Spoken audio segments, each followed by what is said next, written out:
The following program is a Town of Colonie television production of the William K. Sanford Town Library. It goes all my life's a circle, sunrise and sundown. The moon rolls through the nighttime till the daybreak comes around. And all my life's a circle, but I can't tell you why.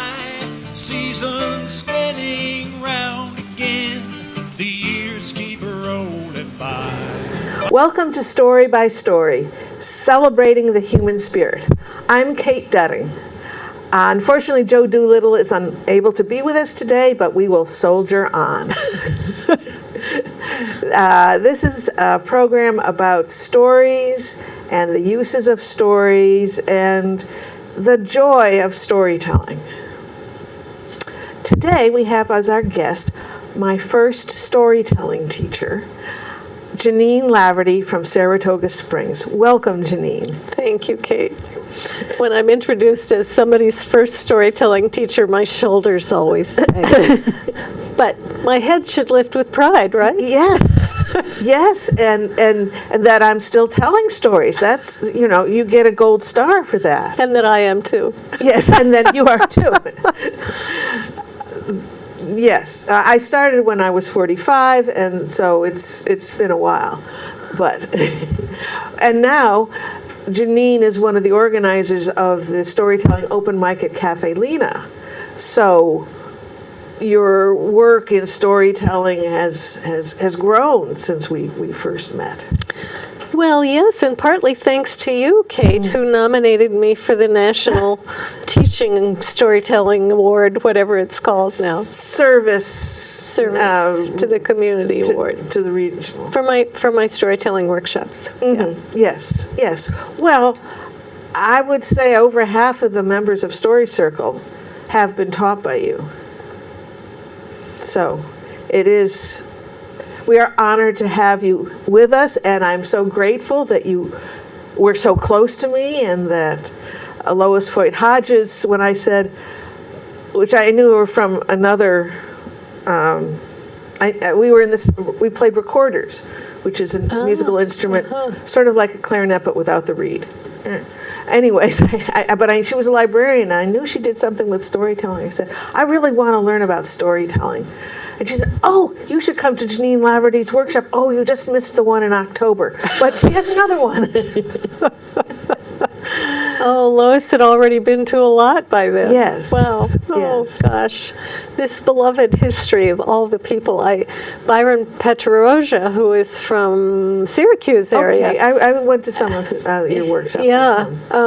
He's now retired and does refereeing for soccer and other things, and he travels all around. And I said, next time you come, let me know, and we'll try and have a little reunion from all the workshops. I've wanted to do that for years, but never acted on it. And just within the last couple of months, I ran into Bruce Hiscock. Oh, yes. Yes. Yes. Bruce was yes. And his wife. And Bruce is a greatly beloved children's book illustrator and writer. Yes. Who lives in our area. We're lucky. Yes. So Janine and I could talk about, well, how long do you have? No. But we decided that one of the aspects, which I don't think has ever been talked about on this show, but we've heard, are signature stories. Yeah. So tell us what are signature stories in the storytelling world? Well, when Kate wrote and asked me if I would do this, she said, now we have these of your signature stories on tape, but these are some others that we don't and that I've been thinking of. And so I thought, oh yeah, I haven't thought about signature stories for a while. And so I started thinking about what I think of as my signature stories, and they were different from what you had mentioned, and I realized that's because you're not with me in schools, and because those stories are sometimes longer. Like The Seven Ravens by the Brothers Grimm is I think of as my all-time signature story. So now that we've talked around the definition, I think of it as the story that people think of when they think of you in your storytelling. So, and I was surprised that the wolf story to you is a signature story, because I guess I'd forgotten that I used to tell it so much locally.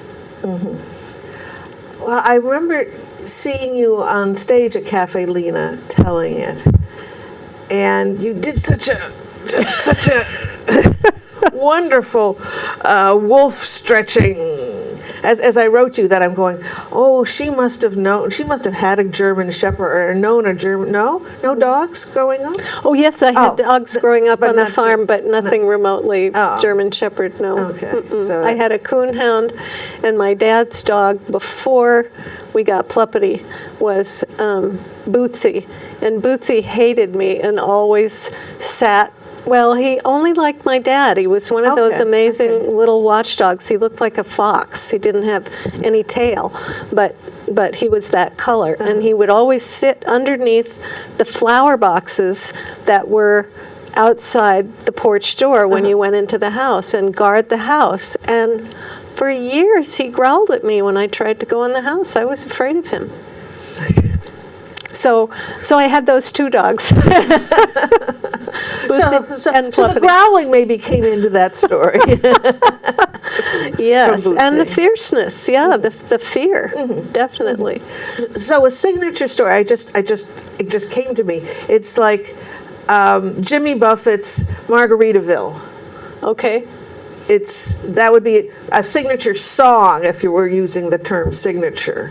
What's his biggest hits in the music world? Greatest hits in the music world? Right. I guess that would be Janine Laverty's greatest hits if I were to ever make a CD,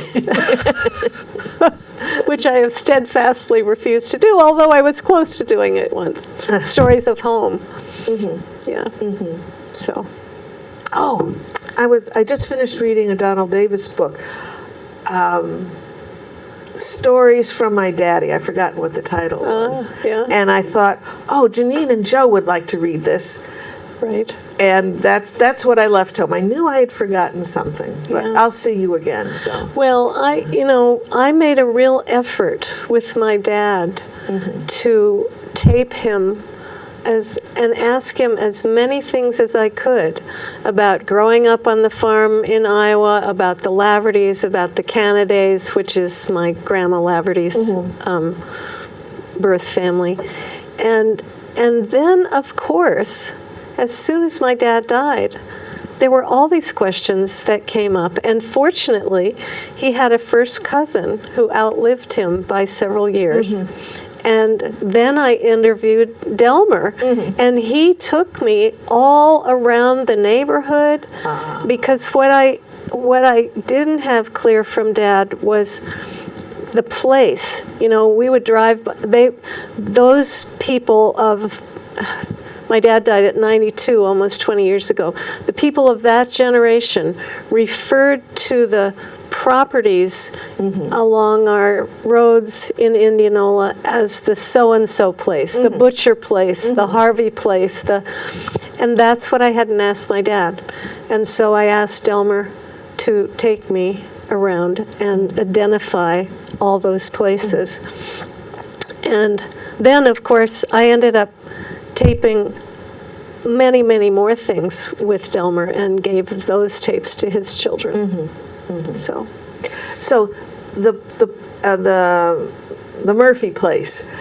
The Murphys were currently living there? No, not at all. Right, that's because Not remotely, which is why it's so hard. Because, those names, even when I was growing up, mostly those people were not living there anymore. I mean, my folks had lived on some of those places when they first started out, when they were first married. And now the Henrys live where my folks lived, but the Henrys is a big family around Indianola, Iowa, and so there are 5 brothers, and they live anyway, this is too much about Iowa Farm. Yes, but it just, when you said you didn't say Murphy, but the Murphy place, we're going, that reminds me of an article I read in Yankee magazine, which is New England based, of how your property will never have your name until you move out of it. The old something or other place. Yeah. And so I was wondering, does that hold true? It's exactly the same, and I suppose probably in the West it would be maybe the King Ranch and I mean, my sister lives in Littleton, in a suburb of Denver, but much of that suburb is identified as this was part of the King Ranch, or this was part of, so yeah. But when we lose local history and when we have malls and suburban developments, we lose all that. Right, and when I first moved to Clifton Park, while I love living there, I grew up in a New England town that had the old center, which had the town green and the town hall and the first church of this and the first church of that and the Red Cross. That was the old center, and then US 1 was like a block away, and that had the newer center, the commercial center, with the stores. Yes. And in Iowa, the little towns all had squares, and the courthouse was on the square. And my cousin, Delmer's son, just wrote me recently and said, the courthouse is torn down on the square. And I knew that was going to happen, and I didn't identify nearly as much with the courthouse. Anyway, we should probably... Yeah, we have sort of... But family stories and stories of place, they root you. Those are your roots, and some people put down roots very quickly, which is wonderful, that they embrace where they've moved into. I was telling... I think you went to it when Nancy Payne and I told the story of the Easton Political Equality Club. Oh, wow. And which was the suffragist name of the name of many suffragist groups, Political Equality Club. Easton is my Quaker meeting, and we're having the biggest day of the year this Sunday to commemorate the visit from the Native people right before the Turning Point Battle of the Revolutionary War. Unfortunately, when Janine says this Sunday, it has already passed because we are in the beginning of September, but we're taping our October show. Sorry. So you missed it, but maybe you were there. Who knows?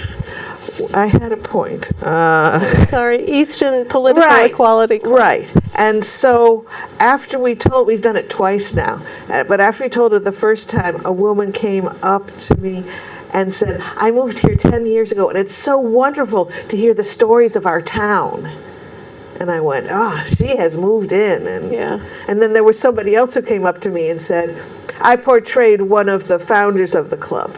Wow. And so we spoke as two women. Fantastic. The vote had just been, women could vote across the country. And so we were talking about the history of our club and how we were reminiscing about the history of our club. So it's a suffrage story, sort of. Yes. Okay. And so I was, I can't remember her name, I'm sorry, but I was one of them. And then another woman came up to me and said, my great uncle married your daughter. And I'm puzzling over this because I don't have a daughter. But if I did, how could her great uncle have? And then I went, right, the character I was portraying, his daughter was married to your great uncle. So that was very lovely that that we were telling to some of the descendants of these people. So, signature. We're 14 minutes into our story, our episode today. Do you have a story you'd like to share with us? Does it happen to be a signature story or what? Well, to get back a little bit to signature stories, one of the things when I was thinking about this that's so interesting is that what you think of as my signature story or stories, I may not think of. Right. So the one that you mentioned, I'm going to tell that. It's a beloved story, and it's on the Great Camp Sagamore, one of the 2 Great Camp Sagamore albums that Alan Bartenhagen made. And of course, I listened to it on tape. I've started taking my tape machine when I go to tell stories to young people, just to date myself. And a washboard too, and introduce them to old technology. Anyway, this is a story that that came to me from M.L. Jagendorf's folklore collection called Upstate Downstate, and however, it was set in there in Ballston Spa. And when I started telling this story, I told it a lot in schools around Ballston Spa and in libraries, and trying to find somebody who knew this story. And I finally found Irene Melander, who was a librarian in one of the Ballston Spa elementary schools, who told me, oh yes, my uncle told me that story, and he knows right where that cabin was. And of course, her uncle was probably a great storyteller. Well, she remembered the story, so I think it goes without saying. So, shall I tell the story? Please do. Okay, all right. Now, should I look here more than here? Yes, that's your camera. Okay, all right. Well, once there was a guy named Pete. Now, Pete lived, depending on where you want to tell this story, but according to M.L. Jagendorf's version, he lived not too far outside of Ballston Spa. Now, a lot of you probably know that Ballston Spa preceded Saratoga Springs as the town where people went to take the waters. So Pete was just a guy who got work wherever he could.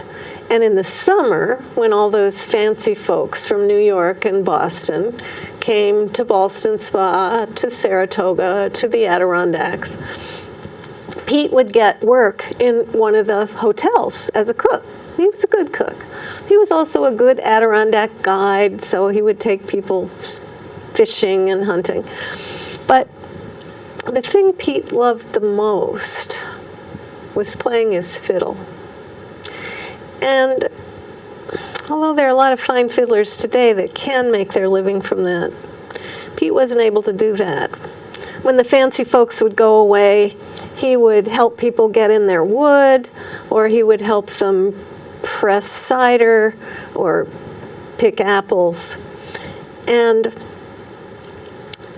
he loved playing his fiddle. So this is a perfect time for you to bring up this story, because when all those fancy folks went home and the harvest came, that's when Pete got a lot of work playing his fiddle. Because once the harvest was brought in, people would go to a grange hall, or they would roll up the carpet in their own living room and have a dance, a celebration of the harvest. So one of the cool, crisp, first starlit, no moon nights, cold nights, maybe it was September, maybe it was October, Pete had a dance to play at. It was a Friday night. He had a dance to play at, and as he went out the door, he recognized how cold it was. He came back in and he grabbed a hat that had ear flaps that he'd never put away, but he didn't see any gloves.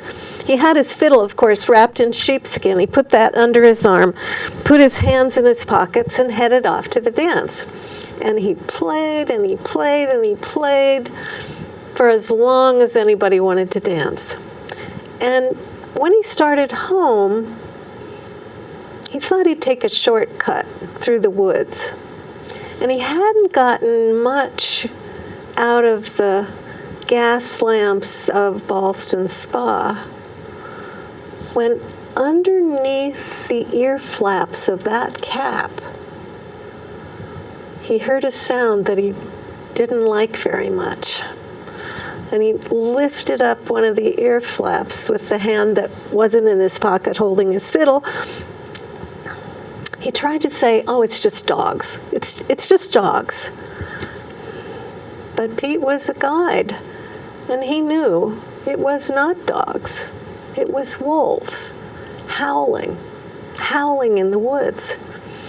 Now, Pete knows as well as you do, and I hope you do, what the last thing you should ever do is if you meet a wild animal. Yell at them? Run. Because what does your dog do when you start to run? Your dog chases you. So Pete said to himself, although those wolf howls were making the hair stand up on the back of his neck, he said to himself, don't run. Don't run. Don't run. Don't run. Don't run. Don't run. Don't run. And he was running down that path. Well, those wolves probably didn't even know Pete was around. But when he started banging against the bushes and running down that path, now they were truly after him. And the next time Pete turned to look around behind him, he was sure that he could count 1, 2, 3, 4, 5, 6 wolves coming down that path. He saw their eyes, he was sure. And he said, oh, those wolves are going to outrun me. I'm never going to get home. But right around this corner, there's an old cabin. Nobody had been there forever. Maybe I can hide in there. And indeed, he knew those woods so well. He went around that corner, and there was that old cabin. He ran up on the steps, and nobody had been in there for a long time, so there were a lot of leaves and sticks against the door. And when he pressed on the latch to open the door, there was no lock. He pushed the door open, and he went in, and he tried to close that latch behind him against the wolves, but all the leaves and sticks, they got into the hinge side of that door, and he tried to pull them out, but he could hear they were getting closer and closer. So he gave up unlatching the door, and he just looked around in that cabin to see where he could hide. He was hoping that there would be at least some shelves that had maybe doors on them, or maybe, if nothing else, cloth hanging down, or an old wardrobe that somebody had left in there, put their clothes. Nothing. There was nothing but the post and the beam that held that cabin up. Now, adrenaline is a wonderful thing. Pete could never tell how he did this afterwards, but he shot right up that post, and still, when he pulled himself up on the beam, he still had that one hand in his pocket with the fiddle wrapped in sheepskin. He got up on that beam just in time, because those 6 wolves, they hit that door, and all 6 of them came to surround that post, and they started leaping and jumping. Now, I didn't tell you, but Pete was a long, tall, skinny guy. And even though he was up on that beam, his long, skinny legs were hanging down. And it looked to him like the biggest one of those wolves, kind of climbing up on the backs of the others, was about to grab his pants leg. So he pulled his long, skinny legs up on that beam. At first, if you looked at him, if you can see him there, he would have looked like a big M with his head just looking out over his knees. Those wolves. Oh, how they were leaping.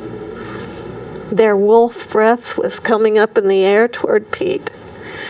Oh, he said, I wish I'd brought my gun to the dance.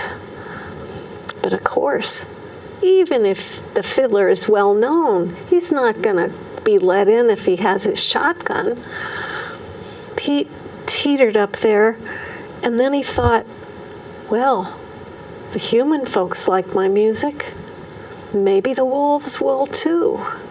And so instead of sitting like an M. He kind of made himself like a pretzel.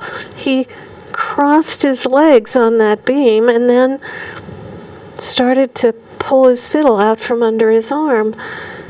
His hands were shaking so much that sheepskin, not his fiddle or his bow, thank heavens, the sheepskin slipped out of his hands and went right down into the middle of those wolves. And in a second, that sheepskin was shredded by those wolves, and little pieces of wool were floating up toward Pete, sitting on that beam.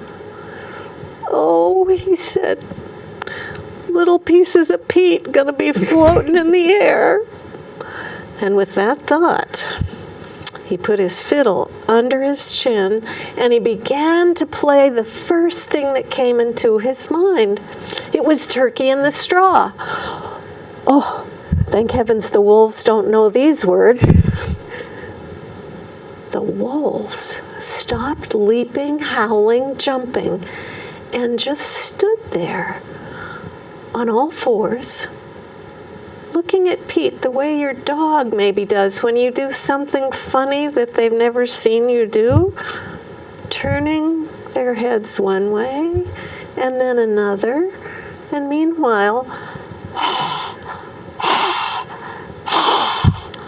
well, Pete went on to the next song, which was Yankee Doodle.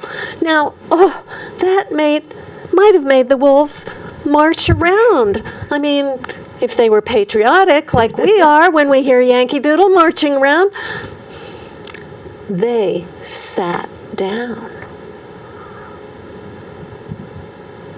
Their legs in front of them.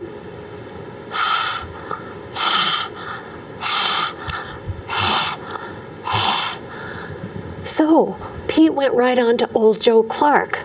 Now, you may not know that, and I guess the wolves didn't know it either, but still, they spread their paws straight out and put their chins on their paws.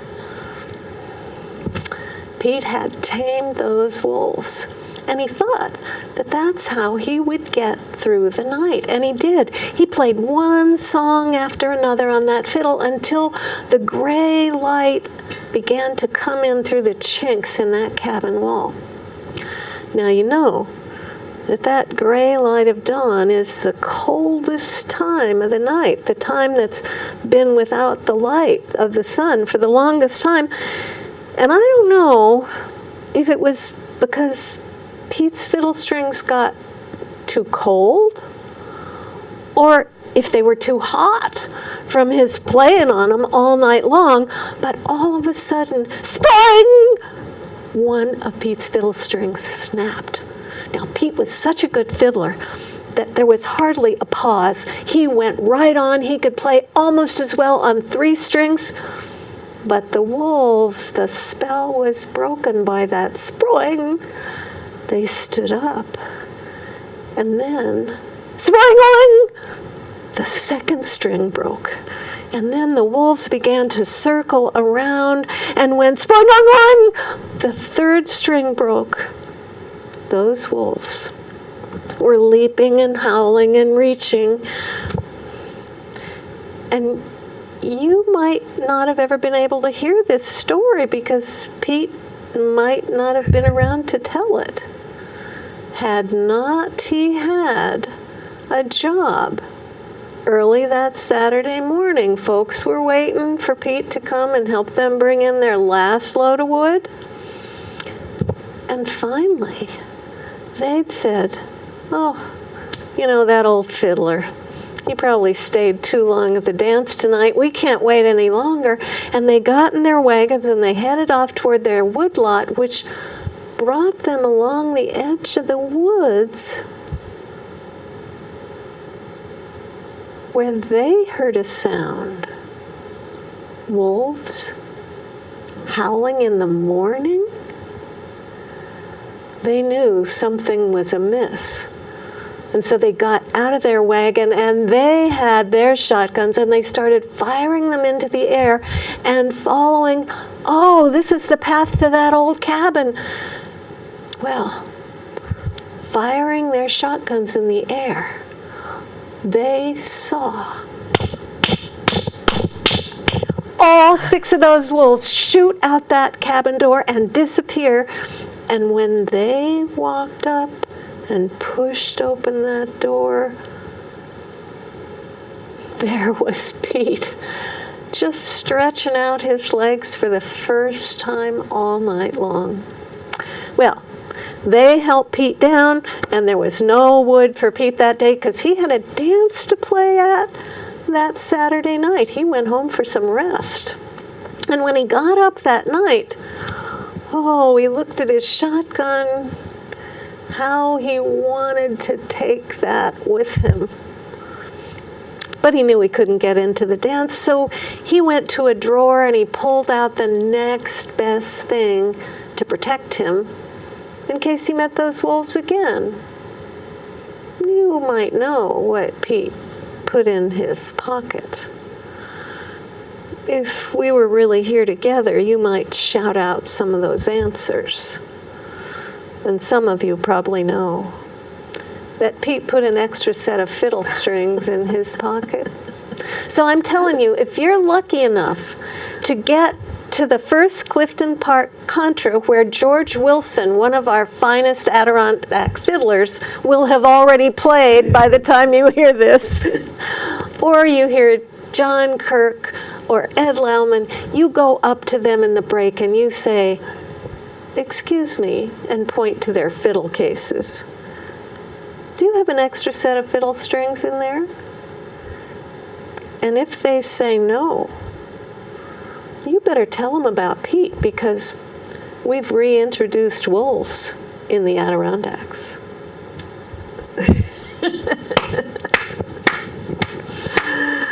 Oh, thank you, Jeannine. There was something I had wanted to put in today, and of course, once I get running, I didn't.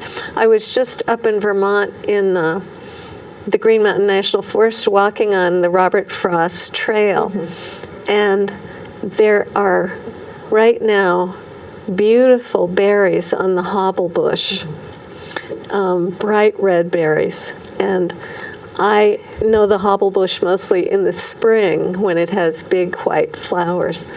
And as I was driving down here today thinking about this story, I was thinking, oh, I want to put the hobblebush in. I put some other new stuff in, but not that. But I remembered the M was coming, and But the pretzel is new. oh, right, because I was going, I was writing down things. Oh, you know, your word choices that we were. I was really able to picture that door with the crud and getting in the hint and all that. That was very detailed. What I see when I tell that is the door to the playhouse at Great Camp Sagamore, because that's where I tell this story the most. And of course, that door is made from beautiful blacksmith, it's a great big door, but nonetheless, I see a handmade latch when I tell that part. And you reached out to the audience. You know, adrenaline is a wonderful thing. That's reaching out was one of the things we were supposed to listen to, right? In our first tellings. Sure. Yeah, and I think I used to put in that place, I think I didn't name adrenaline, and I used to talk about people who could lift cars off people in earthquakes. You know, I heard about that and never could tell how afterwards. So that's always been a place where there's been a contemporary reference. But anyway, so that's what's fun about telling stories over and over, is that they're always informed by what is happening now.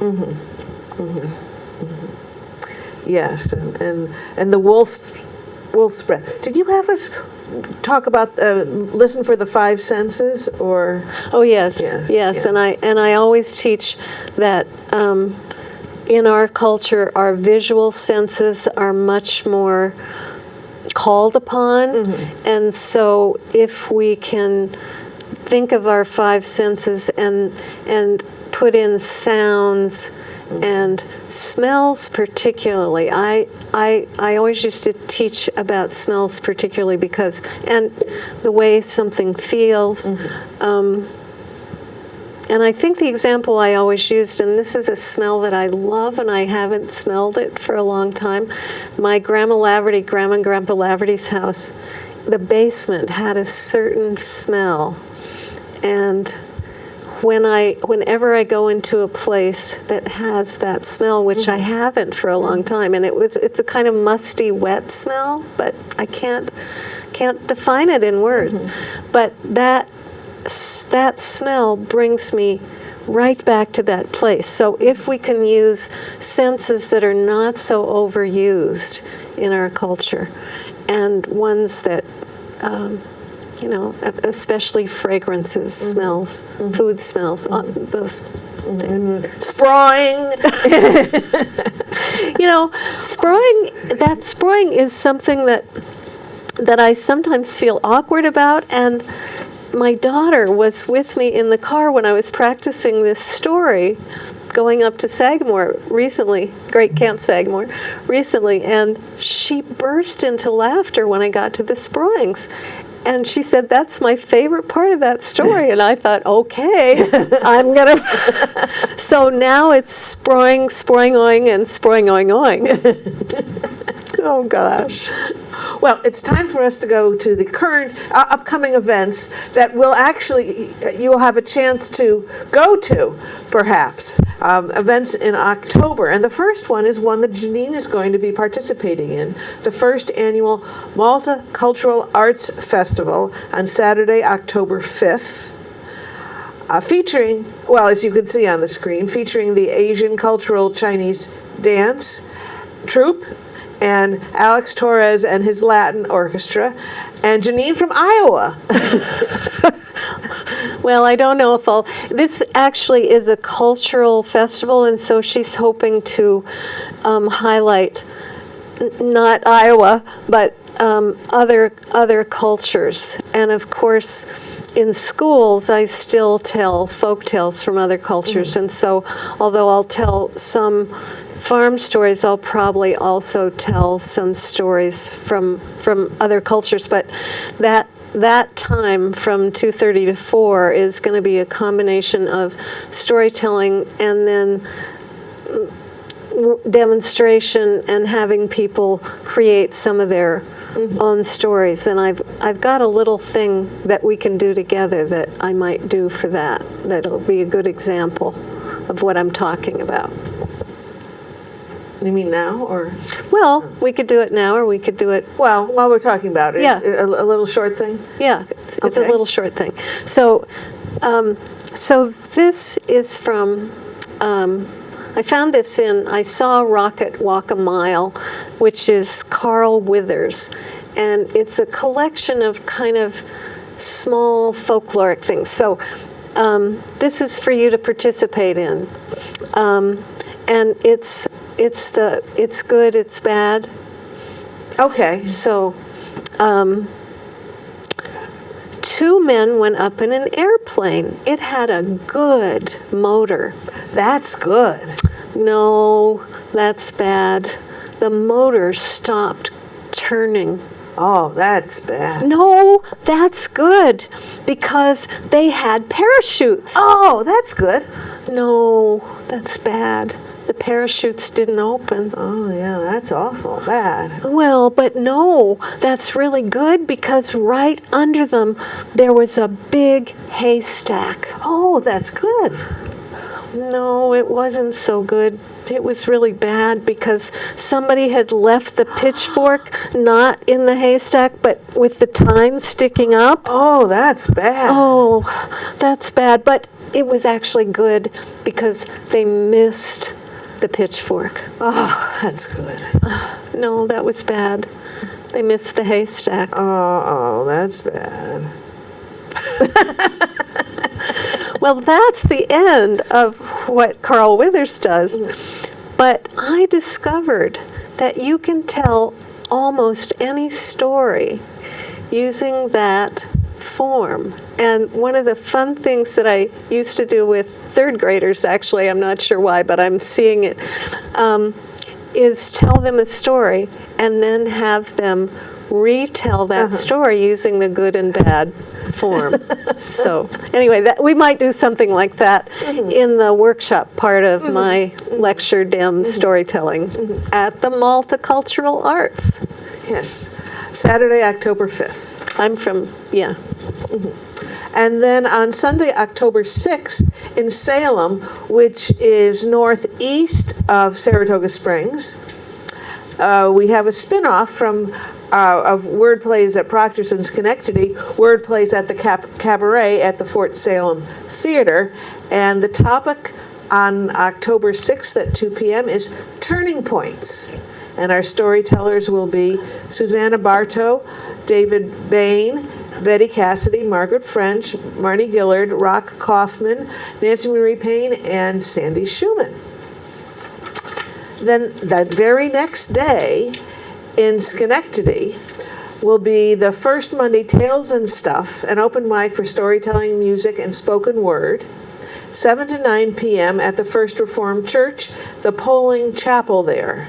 The featured teller will be Kate Danaher. Stories warmed by the turf fire. She tells a lot of stories from Ireland that her families were friends. Her family was friends with a traditional Irish storyteller who, and she has Kevin Danaher? no Eamon, E-A-M. Oh yes, right. Yes, and so she tells a lot of those stories. Kelly. Yes. Eamon Kelly. Yes, with the encouragement from the From him. family. Yes, From his family. yes. So then, on Wednesday, October 16th, is the monthly meeting for Story Circle of the Capital District, where people share works in progress and get as much or as little feedback as they want. And it will be held at the Pine Hills branch of the Albany Public Library, quite near, right across the street from the Steamer 10 Theater. So just where Madison Yes. and Washington Western branch away from each other. Listeners are very welcome. Then a part 2 of Turning Points will be at Proctor's on Sunday, October 20th, with some of the same tellers and their stories from Salem, but with others. So the roster at Proctor's will be Claire Beetlestone, Betty Cassidy, myself, Marnie Gillard, Bonnie Mayan, Claire Nolan, Nancy Marie Payne, and Beverly Schwartz. That's 2 p.m. We're in the underground, the Hearst Education Center, the bargain basement at Proctor's, underneath the box office. There's some stairs going down. If you've never been down, that's where we'll be. Well, Beverly will be so happy. She's one of my most recent students Yes. to branch out in the world. Oh, she has some wonderful stories, and I'm hoping she'll be telling at Celebration. I've kind of saved a slot for her. We'll talk later about that, which story I'd like her to tell there. Then, up at Cafe Lena, the storytelling open mic on the 4th Tuesday every month, September to June. October 22nd, we'll be featuring Siri Allison, who is the producer of Word Plays at the Cabaret in Salem, where she lives. New tellers are always welcome. It's only $5, my goodness, and students are free. So please come to that. That's always a good time. And we have a brand new teller coming to tell, not as a featured teller, but as, so Yeah. keep that. And then, we're really a story-filled area, because here's yet another group, the Interfaith Story Circle, which has existed for over 25 years. Their October program is Ruah, Breath, Wind, Spirit. Ruah is the Celtic word for red. Oh, well, this is another word meaning Yeah. those things. And the featured tellers will be Mary Murphy and Barbara Palumbo, who are members of the Congregation of Immaculate Conception in the big church in Albany. But the meeting will be on October 24th, 7 to 9, at the chapel at the Church of St. Vincent de Paul on Madison Avenue. So again, people are always welcome to come and share stories or just come and listen. And these are just people sharing stories. Excuse me, as you would around a kitchen table. They don't expect polished stories at all. That the purpose of this group was founded by a good dear friend of mine, Gert Johnson. She felt that people of faith, when they hear each other's stories, they will find out how much they have in common. Of different faiths. Of different faiths. So that indeed has proven to be very true. And then I just wanted to remind you of the whole season of Story Circle at Proctor's. We have word plays, we'll have 5 of those, and we'll have Telebration on November 17th with the topic of mountains, virtual as well as real, I think, hopefully. Don't know what people are going to propose to tell there. And if you can't get to any of our live events, or you're just bored out of your mind, go on the internet to storycircleatproctors.org and click on YouTube, and you can find over 200 stories on demand. Many of them taped right here in this studio.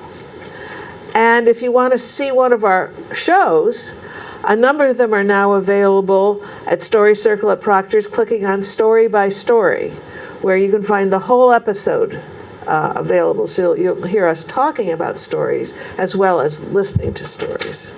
So go ahead with the time. We have just 12 minutes. Okay, then there's time for me to make this comment. Yeah. This turning points category, since you were talking to me about exercises we used to do in the workshop, turning points was always one of my favorite exercises to do with people.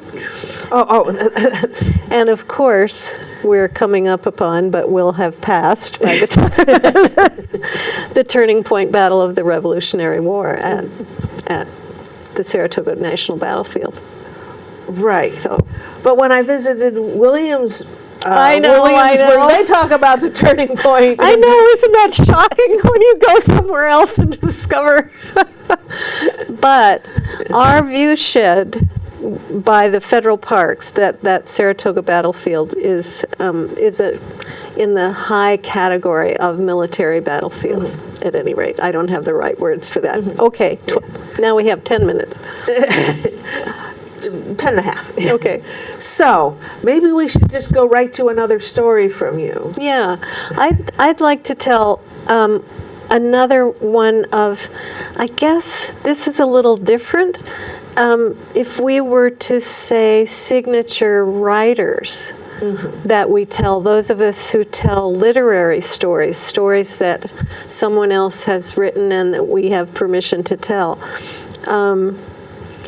Jean Robert Foster, who grew up in the Adirondacks and traveled all around the world in the 20s, is someone that I think of as one of my signature writers. I'm not the only person who tells her stories.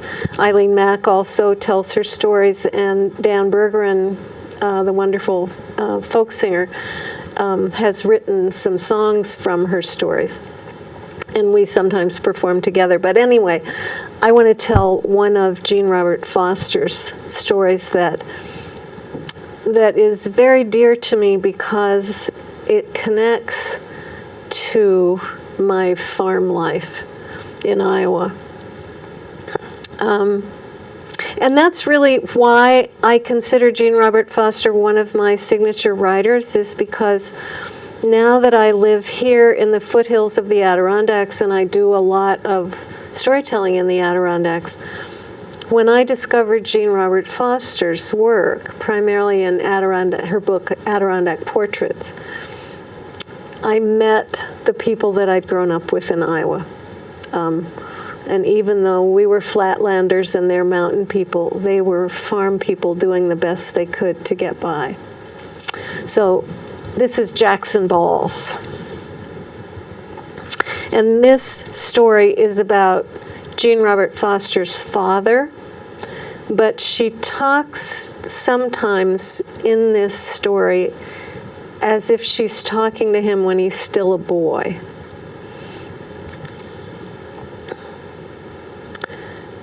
Francie Oliver ran the farm while his father lumbered to support the 5 children he'd fathered and the wife he'd married who was from down below and didn't work like the other farm women. Now, Francie was the oldest of those 5, and by the time he was 12, he could plan the crops and plant like a grown man. But there never was enough. Francie's father wasn't thrifty, and so Francie turned drover. In the summer, he would drive cattle from Landon Hill Road, where he lived, down to Glens Falls to market, walking the 31 miles there and back. Now, he had to walk slowly because he had to bring the cattle to the market in as good shape as they were when they left Landon Hill. He had to stop to let them drink and graze along the way. And then once he got there, he would collect the prices and walk back to Landon Hill. Now this went on all summer. Francie would take the dry cows, the steers, the yearlings, whatever the farmers in his part of the country wanted to take to the market.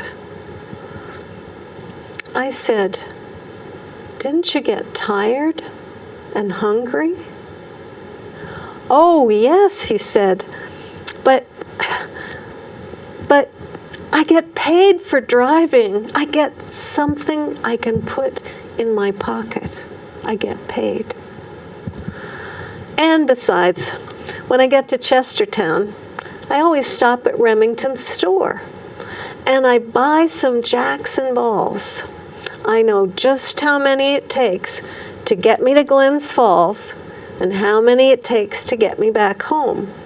Not as many when I'm coming back because I don't have the cattle and I can walk faster. Did you ever see a Jackson Ball? Well, they're round, hard balls of peppermint candy. They're white with a red stripe going all around the outside, and they're so hard that they last a long time on the tongue.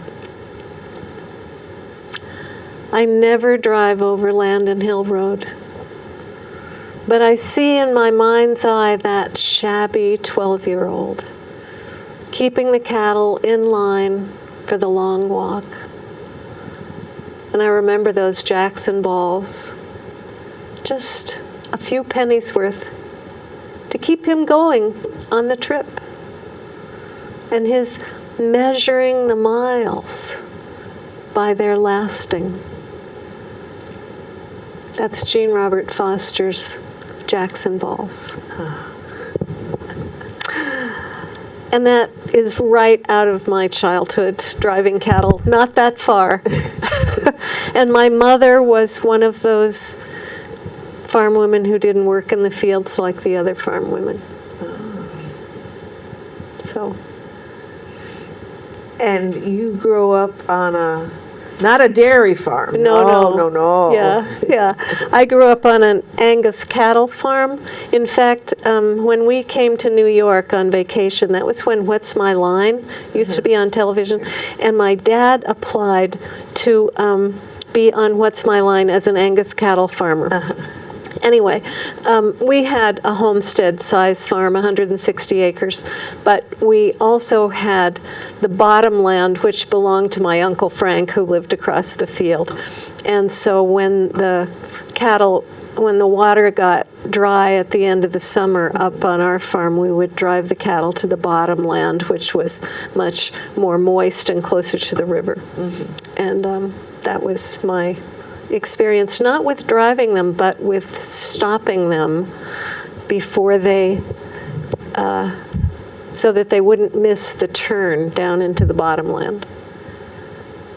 And how old were you when you had this responsibility? Well, I was, my memory, I was probably about 10, and it was a very serious, I thought of it as very serious work. I took it very seriously, and the cattle would come up over the hill, and because they were purebred, they had big metal chains with a brass tag with their number that you could look up their pedigree.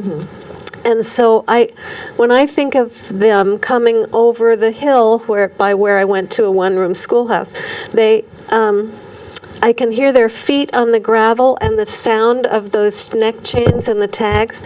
So I would be at the bottom of the hill where they were supposed to turn in to the bottomland, and I took this very seriously. Well, I was telling this story to my first husband, and my dad started laughing when I was telling it. And I said, "What are you laughing at? What's so funny?" And he said, "Do you really think that I would have put you in danger of being trampled by the cattle?" They knew where they were going, and indeed, they did always pick up speed as they came down the hill, which of course made me leap even higher. But anyway, that's a Laverty family story. But my dad did, I did some dangerous things under my dad's tutelage, but I guess that wasn't one of them. Oh, I kind of just, I've never seen any pictures of you, so I've kind of got rid of the gray hair and just shrunk you. Oh, when I was a little kid, I had like a Dutch bob. I had that for a long time. Yeah. Oh, that's kind of hard. Okay, I'll try to picture that, but yeah, with bangs, I know. I was going to do pigtails, long pigtails. My sister had braids and pigtails, but not me. Okay. Well, we have like a minute and 15 seconds. Oh gosh. Imagine that. Do you want me to try the Irish crow story? No, I don't think. Okay. And I don't think we just have some time for a word or two of wisdom, and then we need to sign off. Of wisdom. Or. Well, I guess maybe one of the things I would say is that when I tell at Great Camp Sagamore, sometimes I tell for the Rhodes Scholar programs. And the Rhodes Scholar program that I've been telling for this year is the family camp. And I realized that with the family camp, I'm not limited to the real Adirondack origin stories that I do for America's Treasures. That's another Rhodes Scholar program. So I've started telling farm stories that are in my repertoire from all over, from Beverly Cleary when she grew up in Oregon, from the farm work I do at the Denison Farm, because farmers are the other to a lot of people these days. And so I'm just kind of really enjoying my farm stories and other people's farm stories. Okay. Well, thank you very much, Janine, for joining us today. And thank you very much for joining us. And we hope you'll come to some of our live events or just come back and watch us again.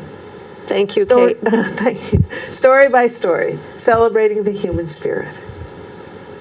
It goes all my life's a circle, sunrise and sundown.